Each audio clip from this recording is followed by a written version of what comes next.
We may live in the 21st century, but modern day dating is reminiscent of the jungle. Welcome to the jungle.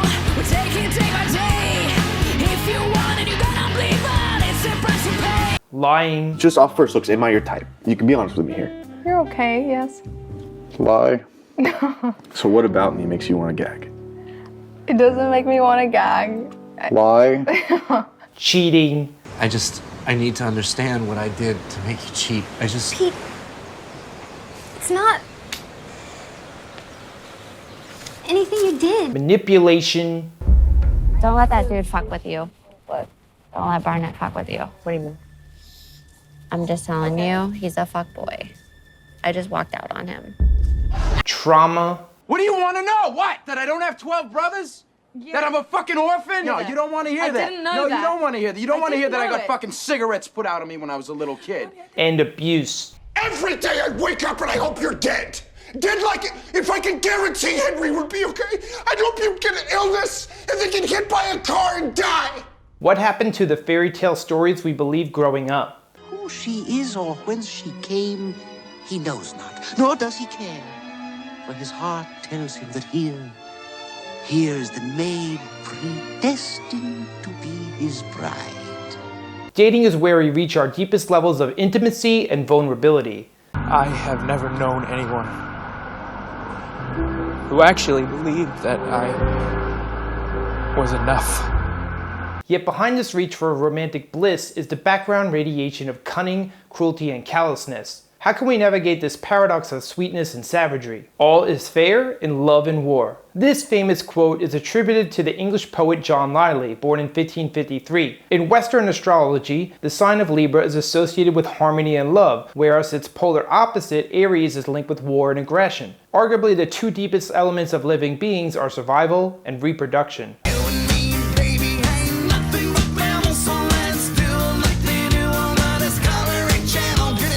One survival is enhanced by their ability to command power,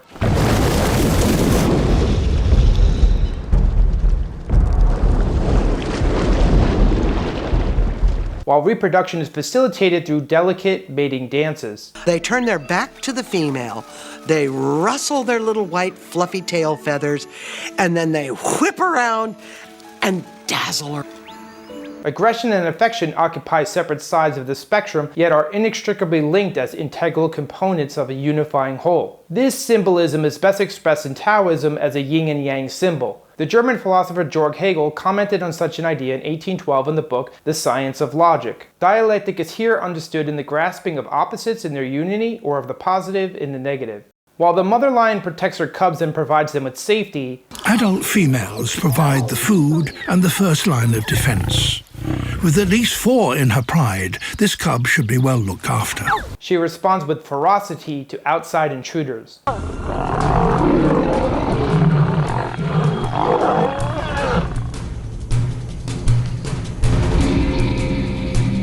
The ones that we love are the ones that we go to war to protect. She stays here.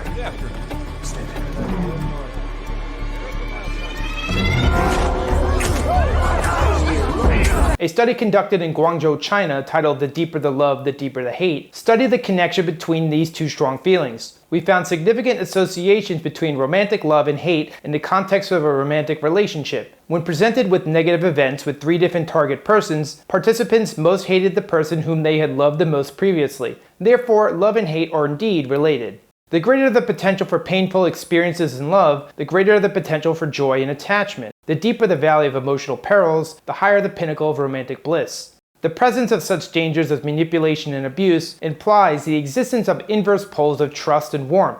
While instability can plague a relationship that contains too much polarity, some degree of antithesis is as natural as a mother lion protecting her cubs. The rise of the pills. The idea behind the red pill first originated in the scene in The Matrix. The Matrix is everywhere.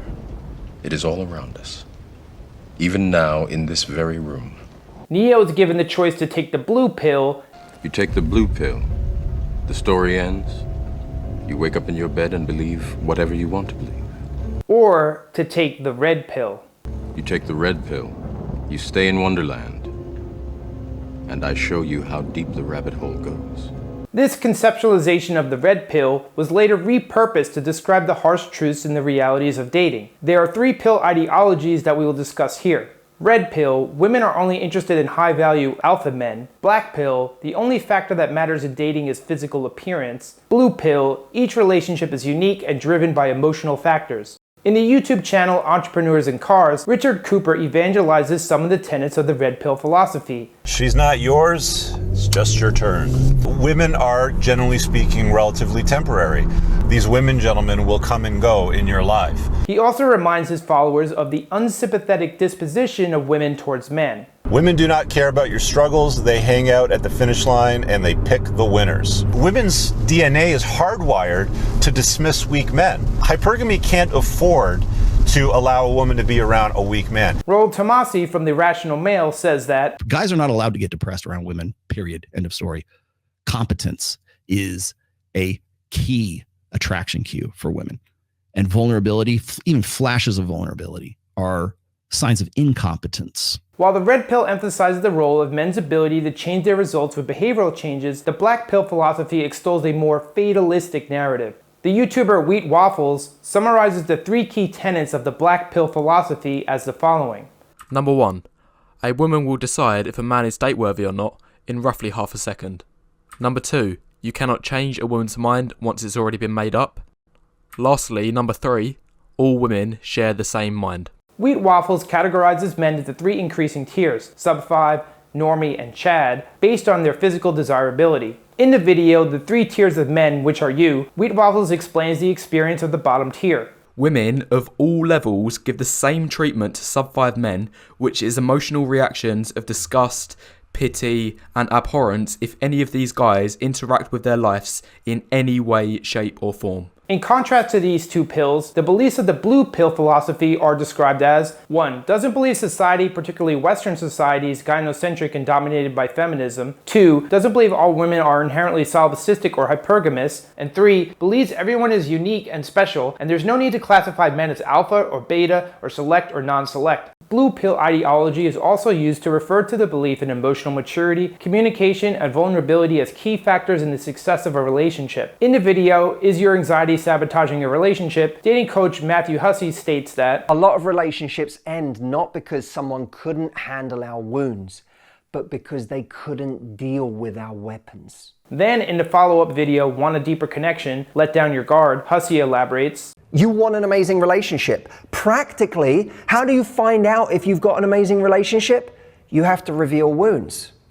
You have to actually show more of yourself and see how someone responds to that. What does science say about the pills we should be taking? Evolutionary psychology. Perhaps the scariest thing about the book Evolutionary Psychology, The New Science of the Mind by David M. Bust is that it is a textbook. Its extraordinary claims come packaged in a voice of authority. Evolutionary psychology is a field of science that posits that human behavior is heritable and selected through evolution. When a certain behavior is auspicious for survival and reproduction, it will be preserved in the gene pool notwithstanding its moral or immoral basis. Bust is known for popularizing the mate-switching hypothesis, which rings similar to Cooper's quip, "She's not yours, it's just your turn." The fact that women who have extramarital affairs often choose men who are higher in status than their husbands and tend to fall in love with their affair partners reveals that women have adaptations for mate-switching. Even more shockingly, in evolutionary psychology it reads, it turns out that women having affairs time their copulations, most likely unconsciously, to coincide with the point in their menstrual cycle when they were most likely to be ovulating and hence were likely to conceive. However, unlike the red pill, Bust also takes aim at men. The deception study found that men use several tactics to deceive a woman about their intentions. Men pretend to be interested in starting a relationship when they are not really interested, and act as if they care about a woman even though they really do not. Most men are fully aware that feigning commitment is an effective tactic for short-term sexual attraction, and they admit to deceiving women by this means. We are going to have tons and tons of opportunities to meet gorgeous ladies that are so aroused by the thought of marriage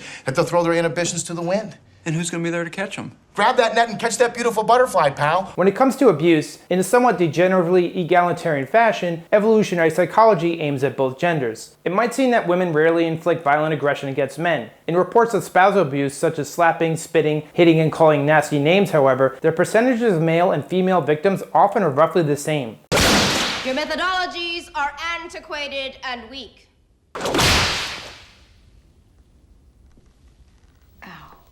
The black pill community may also find some vindication in evolutionary psychology. The importance of attractiveness has increased dramatically in the United States in the 20th century. For example, the importance attached to good looks in a marriage partner on a scale of 0 to 3 increased between 1939 and 1996 from 1.5 to 2.11 for men and from 0.94 to 1.67 for women. Evolutionary psychology is indeed a fascinating field of science, but how much time should we spend thinking about it? Deprescribing. With so many different pills to take, one can begin to wonder if they've been overprescribed. We can look to the field of medicine for an interesting analogy. The YouTube channel Talking with Docs discusses the notion of deprescribing. We see this all the time when we admit a patient or we're going to operate on a patient. We take down their history and record all the medications they're on.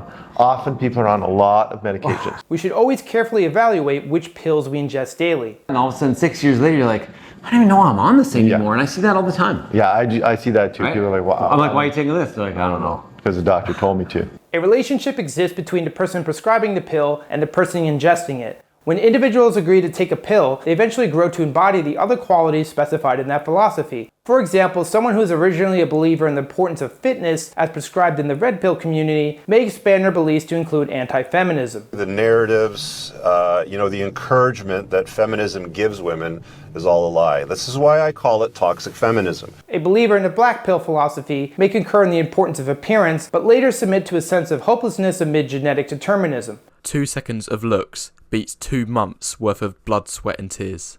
And probably the most damning thing about all of this is that these are things that you cannot change. For those seeking redemption, a path of psychological development is facilitated by each community's receptiveness. In these communities, suffering is transmuted into connection as believers swap stories and identify pill-associated solutions to their hardships. An individual who encounters a community not only finds ready answers for their current troubles, but also an ideological template available for future reference.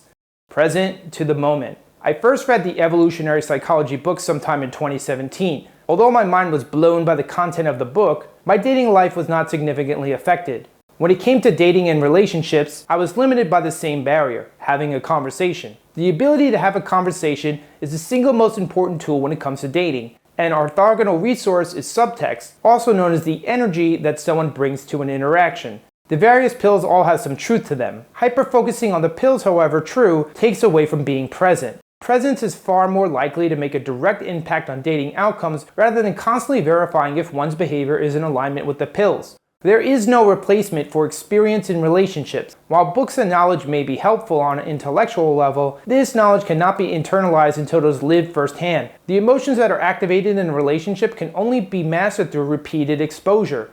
It is not until the patterns of relationships become familiar, you get used to it. I don't even see the code. All I see is blonde, brunette, redhead, that we can become comfortable and move without anxiety. When Rich Cooper talks about the impermanence of a woman's loyalty, he seems to be applying a narrow interpretation of non-attachment without giving attribution to the generalized philosophy of Buddhism. I have lost money, jobs, apartments, friends, relationships, family members, and even part of the functioning in my right eye. Yet despite these losses, I feel that I am arguably in a better position in life than I've ever been before. Throughout the book Love, Freedom, and Aloneness, Indian mystic Osho reminds us that non-attachment is a fundamental prerequisite for presence in every human interaction. Love is never a relationship. Love is relating. It is always a river, flowing, unending. Lovers end, love continues. It is a continuum. It is a verb, not a noun. And why do we reduce the beauty of relating to relationship? Because to relate is insecure and relationship is a security. Conclusion. Dating embodies both the highs and lows of a chaotic system. Wherever the world is messy, some philosophy will likely arise to provide a respite of order. These philosophies, although helpful in some way, can instill a sense of numbness in one's approach to life. To live fully, one needs to feel, even though feeling will always bring risk.